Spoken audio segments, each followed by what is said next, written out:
रिया, ओ रिया, रिया, रिया।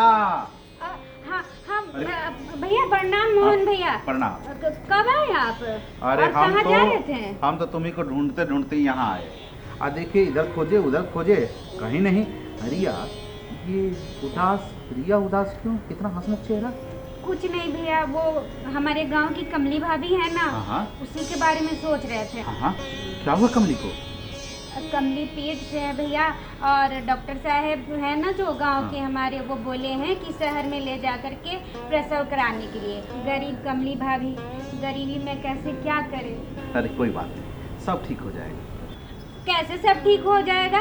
वो इस गरीबी में क्या करे। वो राजेश चाचा के 4 बच्चे हैं, ठीक है, और चारों बच्चे हैं, तो वो क्या करे क्या ना करे। गरीबी में लाला पड़े हुए हैं और सबके घर में यही टेंशन है। अरे तुम नहीं जानती हो, अरे इसीलिए तो अभी प्रधानमंत्री परिवार कल्याण पखवाड़ा मनाया जा रहा है ना?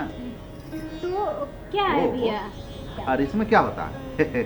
देखो, ज़्यादा तो मुझे जानकारी नहीं है, लेकिन देखो पहले क्या है, परिवार के कल्याण के लिए जितनी भी योजनाएं हैं, लाभकारी योजना है, वही योजना इसमें लागू करते हैं। और उसको हम लोग जो है, सरकार इसके लिए कृतबद्ध है परिवार कल्याण के लिए, तो हमारी तरफ जो है हम लोग उसके बारे में जानकारी लेते हैं और लागू करते हैं। सरकार कौन कौन सी योजना है? तो विस्तार से बताइए ना। अरे देखो, विस्तार से ज़्यादा जानकारी तो नहीं है, लेकिन हाँ मुझे इतनी जानकारी है कि भारत में सबसे पहले, भारत ही एक ऐसा देश है जहाँ 1952 में परिवार कल्याण हेतु योजनाएं लाई गई, परिवार कल्याण मंत्रालय बनाया गया। इसके तहत क्या है कि सबसे पहले नसबंदी जो है ना, जो कि माने परिवार कल्याण के लिए नसबंदी लाया गया, और आज के डेट में जो माने अस्पताल में प्रसव कराती महिलाएं, उन्हें 1400 रुपये दिया जाता है। अच्छा तो भैया और बताइए ना। अच्छा, ज़्यादा जानकारी तो नहीं है रे, इसी के लिए तो हम जा रहे थे। वो क्या है ना, मुखिया जी के दलान में तो डॉक्टर जवाहर आए हुए हैं, तो उन्हीं से मिलने जा रहे थे। सोचे कि तुमसे मिलते हुए जाएंगे, इधर खोजे, तुम यहाँ बैठी हुई हो, उदास बैठी थी, तो मैं सोचा मिल लूँ, तो अभी जा रहे हैं। ठीक है भैया, सुनिए ना, हम भी चलेंगे, हम भी मिलना चाहते हैं उनसे। कोई बात नहीं, तुम भी चलो। करना क्या है कि तुम जाओ, घर जाओ, घर को बंद कर लो अच्छा से, यहाँ से पहले जाओ, हम जाते हैं वहाँ, उनके साथ हम रहेंगे, तुम जल्दी से आना, ठीक है? ठीक है भैया। ठीक है, हम जाएं? हाँ, हम आते हैं, तलवा बंद कर के आते हैं। जाओ, जल्दी जाओ, हम भी चलते हैं, है ना? ठीक। सर, वो हमारा गांव में रिया है। अच्छा। तो वो कुछ जानना चाह रही थी, सोचे कि बुलावे। ए रिया, देखिए सर, आई गई जब बगले में थे।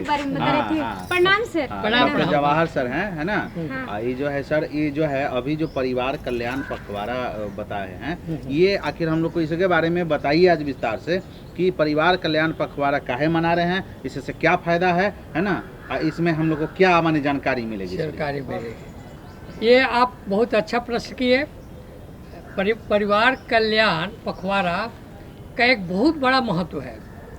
ये भारत सरकार की एक योजना है जो राज्य सरकार या सारे NGO या लोगों से मिल के, जो भी सरकारी हो या प्राइवेट हो, सब संस्था को मिला के ये एक पखवाड़ा मनाया जाता है।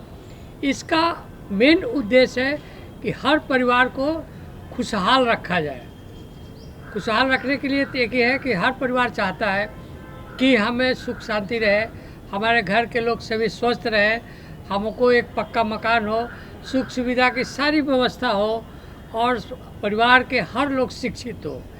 ये हर कोई चाहता है, लेकिन ये होगा कैसे? इसी का उद्देश्य इसमें छिपा हुआ है, ये कल्याण पखवाड़ा मनाने का। ये ऐसा बात नहीं है कि बहुत बड़ी चीज़ है, केवल बहुत लोग पढ़े लिखे लोग जानते हैं और इसका लाभ भी ले रहे हैं। लेकिन अभी समाज के बहुत तबके के लोग ऐसे हैं जो अशिक्षित हैं, बहुत ही इंटीरियर में, पहाड़ी इलाका या ट्रैवल बेल्ट में, या बहुत सा ऐसा जगह है जहाँ लोग इस प्रोग्राम को नहीं जानते हैं या इसका महत्व नहीं समझे हैं। इसी महत्व को समझाने के लिए हम लोग एक विशेष प्रोग्राम, सरकार की तरफ से एक विशेष प्रोग्राम है कल्याण पखवाड़ा, परिवार कल्याण।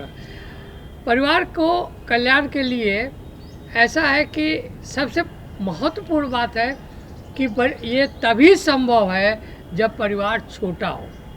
अगर परिवार छोटा रहेगा तो निश्चित तौर पर उस परिवार पर लोड कम रहेगा और परिवार के हर लोगों को ये सुख सुविधा जो भी बताया गया मिलेगा। लेकिन उसके लिए करना क्या है? करना क्या है कि ये योजना बहुत पुरानी है सरकार के स्वास्थ्य विभाग का, लेकिन लोग इस पर अमल नहीं कर पा रहे हैं, इसको तहे दिल से नहीं स्वीकार कर रहे हैं। यही कारण है कि कुछ लोग तो अपना परिवार सीमित कर लिए हैं और कुछ ऐसे लोग हैं जो अपना परिवार सीमित नहीं कर पाए हैं। बच्चा को कहते हैं कि भगवान की देन है। ये बहुत ही पुरानी रीति है। अगर यही मानेंगे तो विकास या कल्याण परिवार का नहीं होगा। करना क्या है कि हम लोग जो शुरू करते हैं, जब लड़का लड़की को शादी होता है तो लोग बाल विवाह कर देते हैं। बाल विवाह से तो बिल्कुल ही छोड़ देना चाहिए और लड़के की जो शादी का उम्र सरकार के तरफ से निर्धारित की गई है और लड़की के शादी का उम्र निर्धारित करी है, उसी उम्र पर शादी करना चाहिए। ये पहला काम हुआ। दूसरा काम ये है कि शादी के बाद थोड़ा सा 1-2 साल या जो भी संभव हो सके उसको बच्चा होने के लिए गैप देना चाहिए, गैप पीरियड। ऐसा नहीं कि जल्दीबाजी में वो कर दिए। तीसरा चीज़ है कि अगर आपको एक बच्चा हो गया तो दूसरे बच्चे के लिए कुछ गैप 3-4 साल 5 साल देना चाहिए ताकि पहला बच्चा स्वस्थ हो, वो स्थिर हो जाए। और दूसरी चीज़ है कि जब माँ दूध पिलाती है तो माँ को भी कमज़ोरी हो जाता है, तो माँ का स्वास्थ्य ठीक रहे इसलिए दूसरे बच्चे में गैप होना चाहिए। और दूसरा बात, अब तो आ गया है कि एक बच्चे का ही सरकार सिद्धांत लाने सोच रही है। हम लोगों को भी ये अच्छा लग रहा है। जो भी शिक्षित लोग हैं, आप समाज के ऐसे बहुत तबका है जो एक ही बच्चे पर विश्वास करता है। 2 बच्चे पर भी लोग कहता है कि नहीं, 2 बच्चा पर जिम्मेवारी बढ़ जाएगी, परिवार का खर्च बढ़ जाएगा, हमारा विकास नहीं होगा, कल्याण नहीं होगा। तो एक बच्चे के, लेकिन चलिए अगर हमारा कि 2 बच्चा है तो दूसरे बच्चे में गैप जरूर रखें। ये गैप कैसे रखें या शादी के बाद 1-2 साल के लिए गैप कैसे रखें, इसके लिए भी आपको कुछ नहीं करना है। ये सरकार की योजना है। या तो आप निरोध का उपयोग किए या तो कॉपर टिप का उपयोग कीजिए या तो आप सेफ पीरियड होता है। ये सारा चीज़ मुफ्त में सरकारी स्वास्थ्य योजना पर या तो आपके घर के अस्पताल के पास मुफ्त में उपलब्ध है। आपको इसके लिए जो स्वास्थ्य कर्मी हैं या डॉक्टर्स हैं या कंपाउंडर्स है या एएनएम है या सिस्टर जो है, नर्स है, ये सारे लोग आपको डिटेल्स में बता देंगे और ये सब सुविधा आपको फ्री ऑफ कॉस्ट सरकारी अस्पताल पर उपलब्ध है। सर, हमारे गांव में कमली भाभी हैं, उनको अब पेट से हैं और उनको प्रसव कराना है, तो गांव में उतना सुविधा उपलब्ध नहीं है और डॉक्टर कहते हैं शहर की ओर ले जाकर के प्रसव करा दें और बहुत ही गरीब है सर, तो उसके लिए क्या कोई सुविधा है?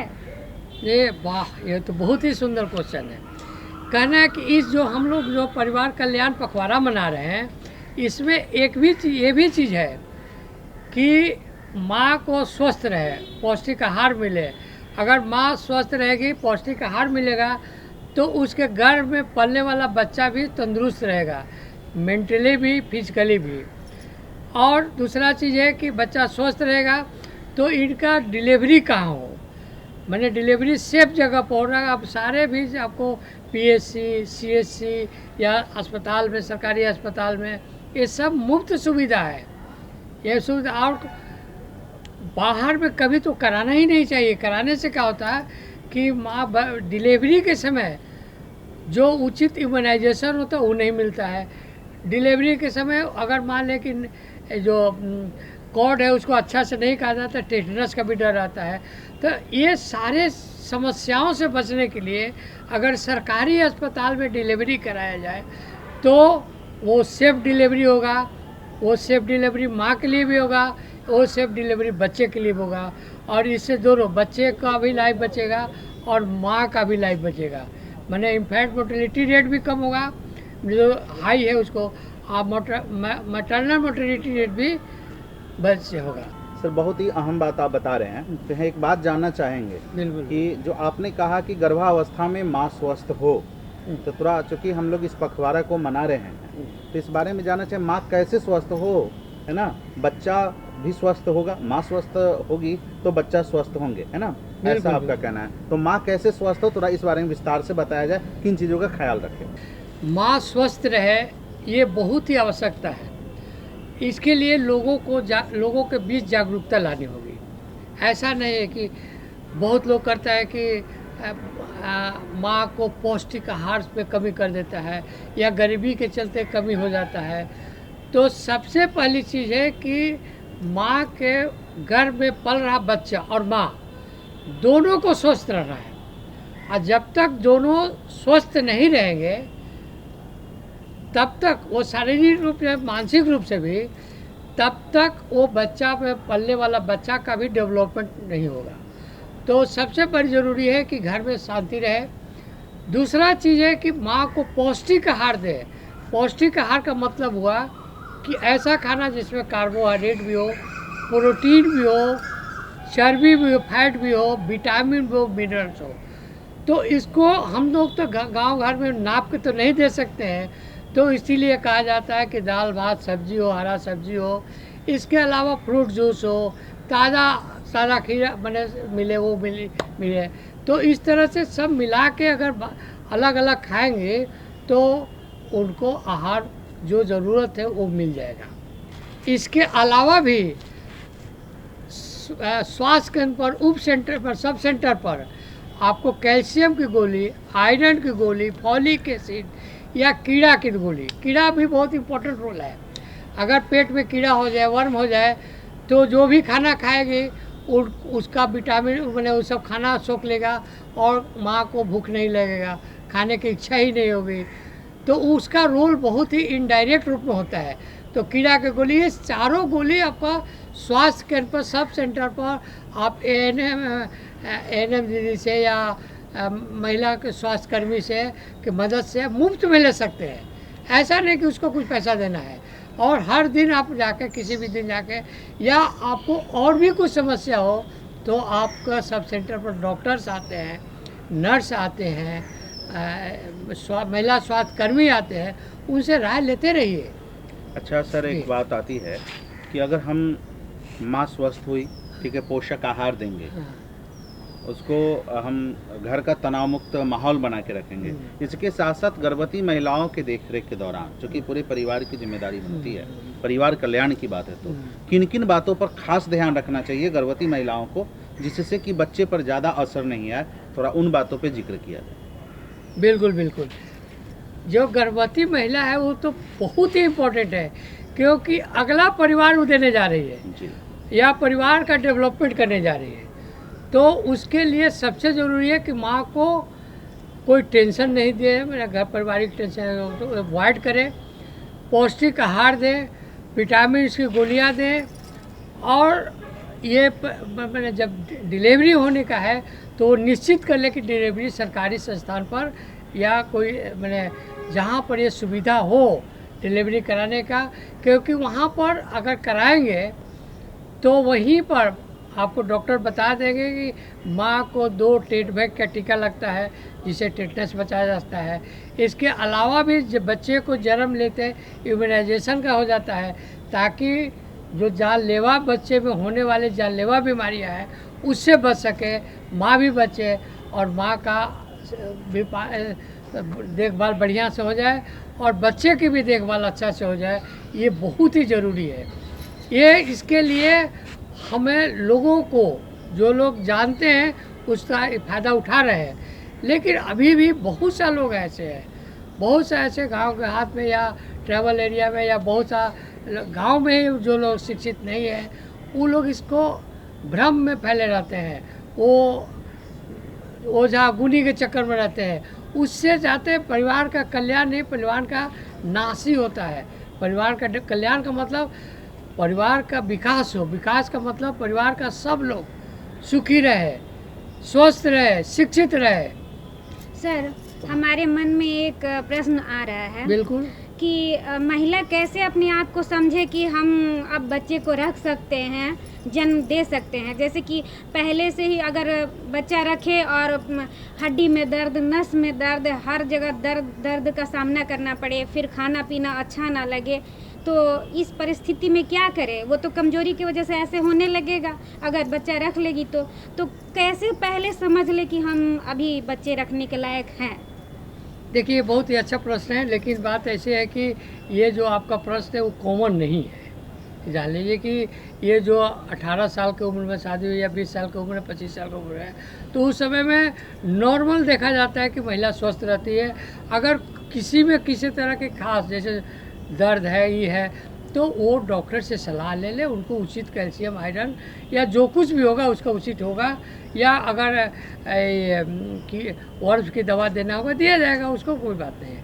लोगों में सबसे पहले है कि जागरूकता हो। जो सरकार के तरफ से कल्याण स्वास्थ्य विभाग के तरफ से जो महिलाओं को, परिवार को विकास करने के लिए, कल्याण करने के लिए जो योजनाएं हैं, उस सारे योजनाओं पर लोग इम्प्लीमेंट करें। अगर सारा योजनाओं पर इम्प्लीमेंट करेंगे तो निश्चित तौर पर महिला स्वस्थ रहेगी, या जो अगला परिवार बनेगा वो स्वस्थ रहेगा, वो लोग शिक्षित रहेगा, उनको सारी सुविधाएं मेरे ख्याल से रहेगा। सबसे बड़ी चीज़ है कि बच्चे को सीमित परिवार हो। सीमित परिवार का मतलब अगर कोशिश करें कि एक बच्चा, अगर उससे भी अगर बहुत ही हो तो दो बच्चा से जो ज़्यादा करेंगे उनका बहुत ही मुश्किल। अभी आने वाला समय तो देख ही रहे कितना कष्टदायक है। तो लोग, कष्टदायक का मतलब है कि आप मेहनत करेंगे, सब परिवार में लगाएंगे। अगर बच्चा परिवार कम होगा तो आप अपने स्वास्थ्य परिवार को कल्याण में लगाएंगे। हमारे गांव में ये राजेश चचा की बात कर रही थी अभी कुछ देर पहले रिया, कि राजेश चचा के 4 लड़के हैं और हालत ये है कि परेशान रहते हैं और लाला पड़े हुए हैं घर में। बहुत सारी इतनी योजनाओं के बावजूद भी 4 बच्चों का पालना पोषना मैंने तो, चूंकि इसमें एक और बातें आती है कि इसमें नसबंदी क्यों नहीं करा है ना, तो थोड़ा क्या नसबंदी योजना परिवार कल्याण के लिए है और इसमें कैसे क्या करें लोग? ये आपने अच्छा प्रश्न किया। ये है बच्चे परिवार को कैसे सीमित रखे। हम लोग तो 2 बच्चे तक आ गए, लेकिन मैंने पूरे ज़िंदगी में कैसे बच्चे को सीमित रखें, इसके लिए भी सरकार की योजना है। पुरुषों के लिए नसबंदी है, और मैं ये नसबंदी कहते हैं जिसको, और महिलाओं के लिए बंध्याकरण। लोगों को फैला देते हैं कि पुरुष अगर नसबंदी करा लेगा तो कमज़ोर हो जाएगा, नपुंसक हो जाएगा। ये बिल्कुल ही असत्य बात है। अब तो लाखों लाख लोग इसको अपना रहे हैं, और ये भी देख रहे हैं कि जो अगर महिला घर का पूरा काम कर रही है, महिला को बहुत लोड है, तो पुरुष लोग स्वेच्छा से जाकर वे नसबंदी करा रहे हैं। पुरुष नसबंदी बहुत ही आसान है और बहुत ही सेफ है, इसमें कोई कमजोरी नहीं होता है। पुरुष नसबंदी में छोटा सा एक चीड़ा लगता है, समझ लीजिए कि एक पेन की एंट्री भर उतने पीड़ा से उसका नहीं हो जाता है। लेकिन अगर पुरुष नहीं तैयार हो रहे हैं, नहीं चाह रहे हैं, तो महिला भी नसबंदी है, महिला भी बंध्याकरण है। लेकिन उसमें क्या होता है कि उसमें बड़ा चीड़ा लगता है, उसमें भी अब तो लेप्रोस्कोपी से छोटा ही होता है, लेकिन थोड़ा कॉम्प्लिकेटेड होता है महिला से, पुरुषों से। उसमें हो सकता है कि आपको रात भर या कुछ समय के लिए हॉस्पिटल में रहना भी पड़े, जबकि पुरुष नसबंदी में रहना नहीं है, तुरंत कराइए, अपना आधा घंटा 1 घंटा आराम करके आप जा सकते हैं। लेकिन महिला में थोड़ा वेट करना पड़ेगा, विंड जब तक पास नहीं होता तब तक वेट करना पड़ेगा, कॉम्प्लिकेटेड भी हुआ, चीड़ा लगेगा, उसमें टाँका भी लगेगा, जबकि पुरुषों में नहीं लगेगा। तो इस तरह से सरकार के पास परिवार को सीमित रखने के लिए पुरुष नसबंदी या और महिला बंध्याकरण दोनों है, वो भी मुफ्त में है। इसके अलावा भी अगर महिला कमज़ोर हो जाती है तो सरकार के तरफ से प्रोत्साहन राशि भी है ताकि वो प्रोत्साहन राशि को अपनी कमजोरी दूर करने के लिए, अपने स्वास्थ्य ठीक रखने के लिए उसको यूज करें। तो इस तरह से सारा चीज़ दिया जा रहा है, वो भी सब मुफ्त में है। केवल जानकारी के अभाव में लोग असीमित बाल बच्चे को पैदा कर रहे हैं, जो का उचित विकास वो लोग नहीं कर पाते हैं, क्योंकि आमदनी नहीं रहने पर तो निश्चित तौर पर विकास नहीं होगा। अच्छा सर, ये परिवार कल्याण पखवाड़ा नियोजन जो है ये कहाँ कहाँ मनाया जाता है? अगर इसमें जानकारी लेनी हो तो कहाँ जाना पड़ेगा और कैसे क्या करना पड़ेगा? परिवार कल्याण पखवाड़ा खास करके उस इलाके में, उस जिला में, उस ब्लॉक में मनाया जा रहा है जहाँ पर परिवार कल्याण की जो योजना पूरी तरह से लागू नहीं हुआ, लोग उसको अपना नहीं रहे हैं। वहाँ के लोगों को मैंने जानकारी करने के, जागरूक करने के लिए उस जगह पर, उस जिला में, उस ब्लॉक में खास करके मनाया जा रहा है। सर, कार्यक्रम में आए, बहुत अच्छी जानकारी दी है, आपको बहुत बहुत धन्यवाद। हम चाहेंगे कि अभी हमारे गांव घर के प्यारे दर्शक लोग जुड़े हुए हैं, तो सुधी दर्शकों को आप क्या संदेश देना चाहेंगे? मैं संदेश यही देना चाहता हूँ कि अगर आप परिवार को सुखी रखना चाहते हैं, परिवार का उचित विकास चाहते हैं, तो सबसे सरकार की सारी योजनाओं का लाभ उठाएं।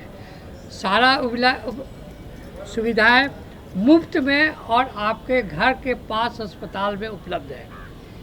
जैसे कि सरकार की योजना है कि जो मर्दों की और महिलाओं की उम्र है वयस्क होने पर भी शादी ब्याह करें। दूसरी चीज़ है कि बच्चे के लिए जल्दीबाजी नहीं करें।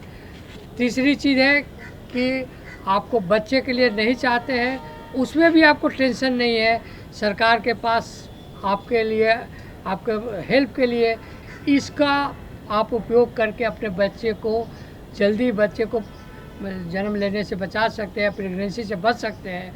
या अगर उसे नहीं चाहते हैं तो एक बच्चे से दूसरे बच्चे के बीच में कम से कम 3 साल या 5 साल का गैप रखें। अनचाहे गर्भ के लिए आपके लिए सरकार की तरफ से अस्थाई और अस्थाई दोनों सुविधा है, दोनों का लाभ उठाएं। अनचाहे गर्भ से बचें, और अगर अस्थाई चाहते हैं तो उसके लिए भी आप पुरुषों के लिए नसबंदी और महिलाओं के लिए बंध्याकरण है। सर, इतनी अच्छी जानकारी दी है, बहुत बहुत धन्यवाद। और प्यारे दर्शकों, अगर आप कार्यक्रम से संबंधित कोई भी सुझाव हमें देना चाहते हैं तो हमारा पता आपके समक्ष है। कार्यक्रम गांव घर, निदेशक दूरदर्शन केंद्र, फ्रेजर रोड, पटना 8,01,। साथ ही हमारा ईमेल आईडी है director.ddkpatna@gmail.com। तो दर्शकों, इसी के साथ हमें और हमारे पूरी टीम को दीजिए इजाज़त। नमस्कार।